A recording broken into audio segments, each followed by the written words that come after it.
નમસ્કાર, આપ જોઈ રહ્યા છો મિડ ડે ન્યૂઝ. આપની સાથે હું છું વિધિ. સમાચારમાં સૌથી પહેલા વાત ભાજપના ભરતી બેડાની. સી આર પાટીલ સંબોધન કરી રહ્યા છે. આપને સીધા લઈ જાય કમલમ. ધારાસભ્ય શ્રી રમેશભાઈ ઝાલા, પ્રવક્તા શ્રી જયરાજસિંહજી, પૂર્વ ધારાસભ્ય શ્રી રાજેશભાઈ પાઠક, પ્રદેશ મીડિયાના શ્રી યજ્ઞેશભાઈ દવે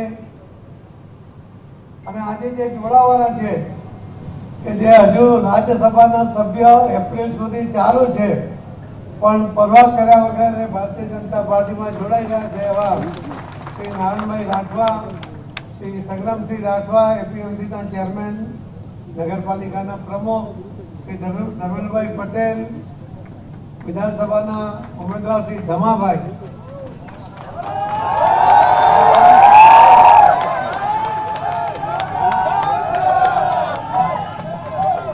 જયંતિલાલ જીવાભાઈ પટેલ, પૂર્વ જિલ્લા કોંગ્રેસના પ્રમુખ શ્રી મોરબી, શ્રી કરણસિંહ તોમર, પ્રદેશ અધ્યક્ષ અન્ય ભાજપ કોંગ્રેસ સાથે આજે 10,500 થી વધુ આ કાર્યકર્તાઓ જોડાઈ રહ્યા છે.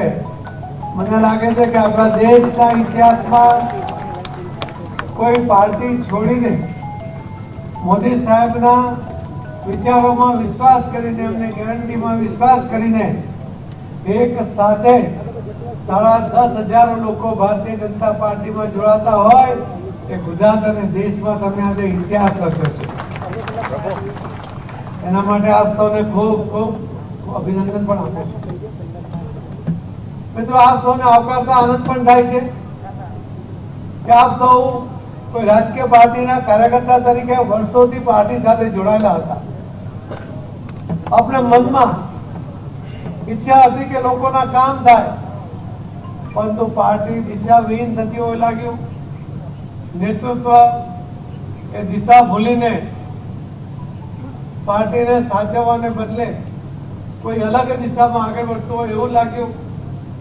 અને એમાં બધાના મનમાં જે ગુંગરામણ થતી હતી કે લોકોના કામ થવા જોઈએ, એના માટે મેં રાજકીય ક્ષેત્રમાં આવ્યા છે અને એ વાત તમને ખૂંચતી હતી. અને તે સમયમાં નરેન્દ્ર મોદી સાહેબે આખા દેશ અને દુનિયામાં એક નવું વ્યક્તિત્વ એમણે ઉભાર્યું.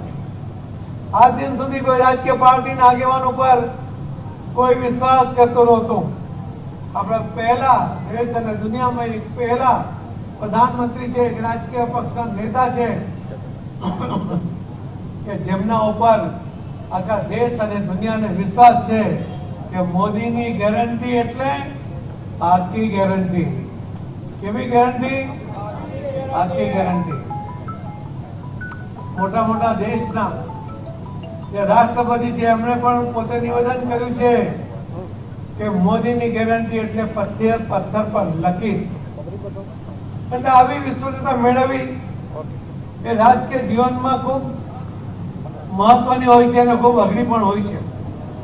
આ દિન સુધી કોંગ્રેસના આગેવાનોએ જે રીતે અભી બોલા અભી ભોગ એ પ્રકારે જે કામ કર્યું એના કારણે રાજકીય કાર્યકર્તાઓના સામે અનેક પ્રશ્નો અને એમની વિશ્વસનીયતા સામે પણ અનેક પ્રશ્નો ઉભા થયા. મિત્રો, મોદી સાહેબે જે 1980 થી ભારતીય જનતા પાર્ટીની રચના થઈ ત્યારથી આ દિન સુધી આપેલા તમામ વચનો મોદી સાહેબે પૂર્ણ કર્યા.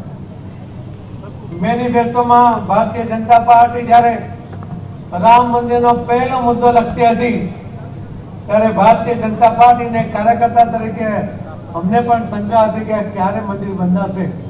અને એટલે જ કોંગ્રેસના આગેવાનો કહેતા હતા કે ભારતીય જનતા પાર્ટી તો કહે છે કે મંદિર વહી બનાएंगे, તારીખ નહીં બતાएंगे, આવી કોમેન્ટ કરતા હતા. પણ મોદી સાહેબે આ મેળું ભાંગ્યું. એમણે જડબાતોડ જવાબ આપ્યો, મંદિર ક્યારે બંધાશે અને એનું આમંત્રણ પણ મોદી સાહેબે આખા દેશને તમામ લોકોને આપ્યું. અને દેશના મહારથીઓ પણ આ રામ મંદિરના કાર્યક્રમમાં જોડાયા.